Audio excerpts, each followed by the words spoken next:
Hello everyone, स्वागत है आप सभी का रेवन इंस्टीट्यूट में। आज हम लोग बात करने वाले हैं कुछ क्वेश्चनों की जो कंजंक्शन से रिलेटेड हैं। ठीक है, तो कंजंक्शन टॉपिक को डिस्कस करेंगे। कंजंक्शन जो होता है वो दो शब्दों को, दो सेंटेंस को, ठीक है, और दो नाउन को जोड़ने का कार्य करता है। ठीक है, तो उसी को बोलते हैं कंजंक्शन।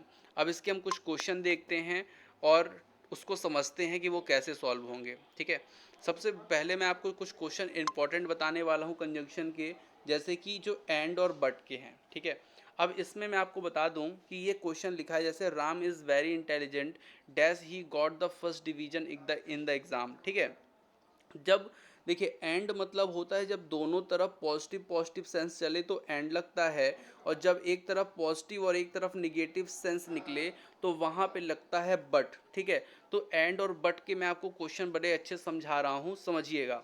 एक बार मैं और बता रहा हूँ, एंड मतलब दोनों तरफ पॉजिटिव होना चाहिए, और जो बट है ना, एक तरफ पॉजिटिव और एक तरफ निगेटिव होना चाहिए, तो वहाँ पे बट लगता है। अब देखिए ये क्वेश्चन आपके आज दूर हो जाएंगे कन्फ्यूजन। पहला क्वेश्चन लिखा है राम इज इंटेलिजेंट। इंटेलिजेंट होना क्या है, अच्छी बात है। ठीक है, और he got the first division in the class, तो फर्स्ट डिवीजन आना भी अच्छी बात है। तो पहले क्वेश्चन में हमारा आंसर क्या आएगा, एंड आएगा। बात समझ में आई? क्यों? क्योंकि दोनों तरफ प्लस प्लस है। अच्छा, अगर दोनों तरफ माइनस माइनस होता ना तो भी कोई दिक्कत नहीं है, तो भी एंड ही आएगा। अगर Ram is very poor boy, ठीक है, और he got the third division in the class, तो माइनस माइनस अगर है ना तो भी एंड आ जाएगा। हाँ, लेकिन अगर प्लस माइनस है तब आएगा बट। जैसे क्वेश्चन लिखा है Ram is very intelligent, Ram is very intelligent, intelligent होना अच्छी बात है, प्लस, और he failed in the exam मतलब माइनस बात है। तो यहाँ पे प्लस माइनस आ गया ना, तो यहाँ पे क्या आएगा, बट। तो सेकंड क्वेश्चन में क्या होगा, बट होगा, और फर्स्ट क्वेश्चन में क्या होगा, एंड होगा। तो ये मेरी चीज़ आपको समझ में आई होगी। जैसे क्वेश्चन नंबर नेक्स्ट लेते हैं। अभी एसएससी का क्वेश्चन मैं आपको बताऊंगा। ठीक है, क्वेश्चन ये आया था, the driver was thrown out of the car and he did not get hurt seriously. ठीक है, अब इस क्वेश्चन को आप देखेंगे तो लगेगा कि इसमें कोई एरर ही नहीं है, लेकिन इसमें एक छोटी सी एरर है। क्या? The driver was thrown out of the class car. जब एक्सीडेंट हुआ तो जो ड्राइवर है ना वो कार से बहुत दूर जाके थ्रो हुआ, गिर गया। ठीक है, and he did not get hurt, लेकिन उसको लगा नहीं। तो कार से वो गिरा, ये माइनस पॉइंट था, लेकिन उसको लगा नहीं, ये प्लस पॉइंट था। तो यहाँ पे एंड का प्रयोग नहीं होना चाहिए, यहाँ पे होना चाहिए बट। इसीलिए इसमें जो एरर है वो सेकंड पार्ट में एरर है। तो मेरे कहने का मतलब आप लोग समझ गए होंगे एंड बट को कैसे सॉल्व किया जाता है। नेक्स्ट क्वेश्चन मैंने बताया, mister Sharma is the fastest runner. यहाँ पे रनर की स्पेलिंग सुधार लीजिएगा, RUNER, Mr. Sharma is the fastest runner in the country and he came last position in the Asian game। अच्छा देखिए, मिस्टर शर्मा जो है ना फास्टेस्ट रनर है, मतलब सबसे तेज दौड़ते हैं भारत में, तो ये प्लस है। ठीक है, and he came last position, और लास्ट आए मतलब वो क्या है, माइनस है। तो मतलब प्लस माइनस आपको समझ में आया।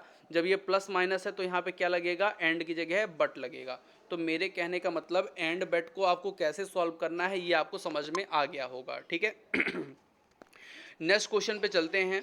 नेक्स्ट क्वेश्चन हमारा है बोथ एंड। ठीक है, अब बोथ एंड को समझना है आप लोग को, तो मैं आपको बता दूं, जब कभी आपको बोथ मिलेगा तो इधर एंड ही आएगा, या फिर अगर उधर एंड है तो यहाँ पे एक चीज़ और आ सकती है, वो है बिटवीन। तो दो चीज़ें होती हैं, एक तो होता है बिटवीन एंड और एक होता है बोथ एंड। ठीक है, अगर इसके अलावा आपको मिल जाता है, कभी कभी मैं आपको बताऊं कि एक चीज़ मिल जाती है, जैसे एंड मिलेगा और इधर मिल जाएगा फ्रॉम, तो ये क्वेश्चन गलत होता है। जब इधर फ्रॉम होता है तो यहाँ पे टू आता है, या फिर टिल अंटिल आता है। फिर क्या आता है, टिल अंटिल।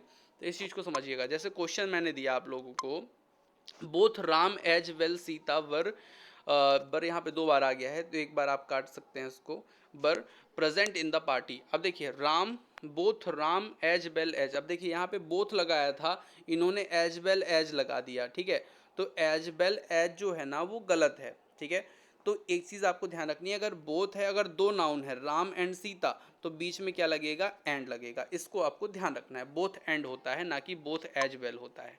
नेक्स्ट क्वेश्चन है, you can both see Ram and Sita in the picture. You can both see Ram and Sita in the picture. देखिए यहाँ पे लगा है एंड और इसके पहले लगा है बोथ, तो बिल्कुल सही है, यू कैन सी बोथ। यहाँ पे जो फर्स्ट पार्ट में एरर है वो जानते हैं क्या है, बोथ का प्रयोग सी के बाद होना चाहिए। ठीक है, और बोथ का प्रयोग यहाँ पे सी के पहले कर दिया। तो यहाँ पे जो फर्स्ट पार्ट में एरर है, अब यहाँ पे बोथ एंड तो आया है, लेकिन दिक्कत क्या हो गई है, उसके क्रम को बदल दिया है। ठीक है, तो यहाँ पे होगा you can C both Ram and Sita. ठीक है, नेक्स्ट क्वेश्चन पे चलें, थर्ड नंबर पे देखते हैं। लिखा है both Ram and Sita were not present in the party. अब देखिए यहाँ पे लिखा है बोथ राम एंड सीता, बिल्कुल ठीक है। वर लिखा है बिल्कुल, not present in the party, यहाँ पे है नो एरर। यहाँ पे फोर्थ पार्ट का आंसर होगा नो एरर, क्योंकि सेंटेंस में देखिए अगर बोथ आया है, एंड आया है, यहाँ पे प्लूरल वर्ब भी है, तो हमारा सेंटेंस एकदम करेक्ट है। नेक्स्ट क्वेश्चन पे चलें। ही is known for both his intelligence and hard work. अब जो क्वेश्चन नंबर 4 है, इसका आंसर देखिए क्या होता है। चलिए, तो इस क्वेश्चन का आंसर मैं आपको बता दूं कि क्वेश्चन नंबर 4 में लिखा है he is known for both his intelligency and hard work. अब देखिए यहाँ पे आप समझिए, जो एंड होता है ना, एंड के दोनों पार, इस पार भी और उस पार, दोनों तरफ जो होता है बराबर का तराजू होना चाहिए। अब यहाँ पे देखिए हार्ड वर्क के पहले, यहाँ पे इंटेलिजेंस के पहले हिज लगाया है इन्होंने, और यहाँ पे हार्ड वर्क के पहले नहीं लगाया, तो ये क्या है, यही एरर है। यहाँ पे आएगा क्या आपका हिज, तो वो आपका आंसर क्या होगा, सही होगा। ठीक है, तो ऐसे क्वेश्चन को समझिएगा। अच्छा, एक चीज़ और मैं आपको बता दूं कि अगर आपका दो और ऑल दो आता है, ठीक है, दो और ऑल दो आता है, तो यहाँ पे लगता है क्या, एट। ठीक है, तो अब यहाँ पे क्वेश्चन कैसे आता है, तो ऐसा आएगा, दो he is intelligence but he failed. अब वो पढ़ने में आपको ना बिल्कुल सही लगेगा, अंतर कोई नहीं समझ में आएगा, लेकिन अगर आपने कंजंक्शन पढ़ा है तो ये आपको पता होना चाहिए कि दो और दो के बाद केवल एक ही चीज़ आती है, वो है क्या, एट। तो यहाँ पे आपको बट हटा के एट लगाना चाहिए। ठीक है, अगर आप रूल पढ़े रहेंगे तो आपको चीज़ें बनेंगी, अगर नहीं पढ़े रहेंगे तो आपको चीज़ें नहीं बनेंगी। ठीक है, नेक्स्ट क्वेश्चन पे चलते हैं। नेक्स्ट रूल पे, बहुत इंपॉर्टेंट रूल है, बार बार ये एसआई की परीक्षाओं में पूछा जाने वाला प्रश्न है। No no sooner dash then. अब देखिए, इस क्वेश्चन को अगर आप समझे तो इसमें लॉ ऑफ इन्वर्जन फॉलो होता है। लॉ ऑफ इन्वर्जन क्या कहता है कि कभी भी नो सूनर अगर आ जाए सब्जेक्ट के रूप में, ठीक है, सब्जेक्ट के पहले, तो उसके बाद डायरेक्ट सब्जेक्ट नहीं आता, पहले हेल्पिंग वर्ब आती है, फिर सब्जेक्ट आता है। ठीक है, जैसे ये द टीचर, तो कभी ऐसा आप देखेंगे no sooner the teacher did हो जाता है, तो वो आपका क्वेश्चन क्या हो जाएगा, गलत हो जाएगा। अब इसका मैं आपको आंसर बता देता हूँ,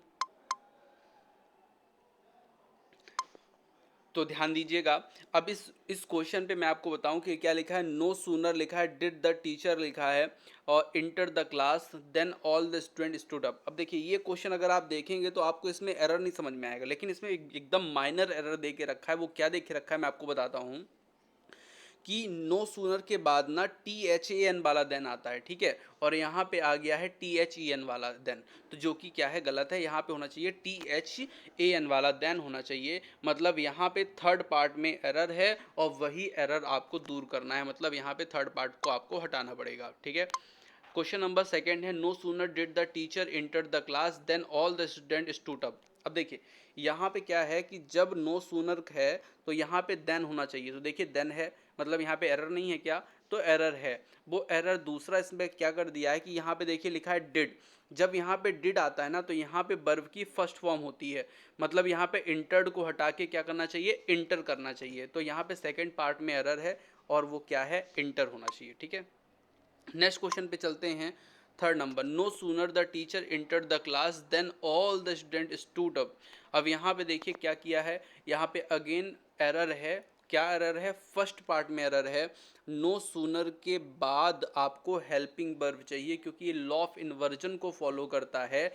लॉ ऑफ इन्वर्जन का रूल कहता है कि नो सूनर के बाद हेल्पिंग वर्ब चाहिए, और अगर नहीं है तो एरर है, फर्स्ट पार्ट में एरर है, यहाँ पे डिड चाहिए। ठीक है, डिड नहीं चाहिए, यहाँ पे देखिए क्या लिखा है, इंटर्ड लिखा है ना, तो यहाँ पे डिड नहीं हैड आएगा। ठीक है, इस चीज़ को भी आपको ध्यान रखना है। देखिए अब मैं आपको बताऊँ, आप बोलेंगे सर हैड कैसे आ गया। देखिए यहाँ पे डिड लगा था, तो यहाँ पे देखिए डिड लगा था, तो यहाँ पे क्या हुआ, इंटर आया ना, वर्ब की फर्स्ट फॉर्म। ठीक है, लेकिन एरर यहाँ पे था। अब इस क्वेश्चन की अगर हम बात करें तो यहाँ पे डिड तो है, ठीक है, यहाँ पे क्या है, इंटर्ड है, तो डिड के साथ इंटर्ड नहीं होता, इंटर होता है, तो यहाँ पे एरर है। अब दूसरा एरर इन्होंने क्या कर दिया, डिड को ख़त्म कर दिया। अब यहाँ पे अगर वर्ब की थर्ड फॉर्म है तो डिड लगाएंगे तो दो दो एरर हो जाएंगे, इसलिए इंटर्ड है ना, तो यहाँ पे आपको हैड लगाना चाहिए। ठीक है, नेक्स्ट क्वेश्चन पे चलते हैं। नेक्स्ट क्वेश्चन है, no sooner did the teacher enter the class then all the student stand up. अब ध्यान दीजिए, यहाँ पे नो सूनर के बाद आया है डिड, आया है द टीचर इंटर्ड द। अब देखिए डिड, फिर तो वही दिक्कत आ गई यहाँ पे इंटर्ड वाली, ठीक है। तो यहाँ पे आपको इंटर्ड को हटाना है, ठीक है। तो उम्मीद करता हूँ आपको चीज़ें समझ में आई होंगी। आज क्लास में इतना ही रखते हैं, और अगर आप लोगों को इसी प्रकार की और अच्छी तैयारी करनी है तो आप रेवा इंस्टीट्यूट ऐप से जुड़ सकते हैं। रेवा इंस्टीट्यूट ऐप में आपको free of cost English grammar की वीडियो क्लास मिल जाएंगी, 1000 question free of cost video class मिल जाएंगे, ठीक है। साथ में अगर आप और चाहते हैं तो वहाँ पे हमारे पास एक कोर्स चल रहा है जो इंग्लिश ग्रामर का चल रहा है। इंग्लिश ग्रामर में उसको आपको वहाँ पे फुल नोट्स प्रोवाइड की जाएंगी, मात्र 149 रुपीज़ में नोट्स आपको मिलेंगी। साथ में अगर आप इंग्लिश ग्रामर का टेस्ट सीरीज ज्वाइन करना चाहते हैं तो मात्र 151 में आपको टेस्ट सीरीज इंग्लिश ग्रामर की मिल जाएगी। और वो टेस्ट सीरीज जो है ना, व्यापम द्वारा पूछे गए क्वेश्चन होंगे, और वो क्वेश्चन जो रहेंगे आपके 1500 रहेंगे, मतलब 50 प्रैक्टिस सेट मिलेंगे। हर प्रैक्टिस सेट में 50 आपके हर प्रैक्टिस सेट में आपके 30 क्वेश्चन होंगे, कुल मिला के 1500 क्वेश्चन आपके टोटल बनेंगे, ठीक है। और ये मात्र 151 रुपये में आपको वहाँ पे आप परचेज़ कर सकते हैं, अच्छी तैयारी कर सकते हैं। और ये सब क्वेश्चन 2008 से लेकर 2022 तक जो व्यापम ने पूछे हैं वो क्वेश्चन होंगे, ठीक है। तो इतना ही। अगर आप व्हाट्सएप ग्रुप से ऐड होना चाहते हैं तो इस नंबर पे आप मुझे लिख के मैसेज भी कर सकते हैं, या फिर सिंपल सी बात है, ग्रुप डिस्क्रिप्शन में लिंक है, उस लिंक के माध्यम से आप ज्वाइन कर सकते हैं। अगर आप शिक्षक भर्ती की तैयारी कर रहे हैं तो शिक्षक वाले ग्रुप में जुड़िए, और अगर आप वनडे एग्ज़ाम कोई भी की तैयारी कर रहे हैं तो आप वनडे एग्ज़ाम वाले ग्रुप में जुड़ सकते हैं, ठीक है। तो आज की क्लास में इतना ही, मिलते हैं नेक्स्ट क्लास में। Thank you for